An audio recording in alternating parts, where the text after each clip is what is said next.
எங்கள் அப்பா கூட தான் டாய் ஷாப் போயிருக்கேன். இப்போ மாமி கூட வர போகிறேன். ஓகேவா? ஒழுங்காக நடந்துக்கிறணும். என்ன வேணும்னு சொல்லிட்டு வாங்க போகிறேன். சரிம்மா.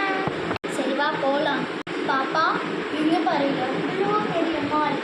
பாப்பா மாலுக்கு வந்தாச்சு. உனக்கு என்ன வேணுமோ வாங்கிக்கோ. ஓகேவா? சரிம்மா.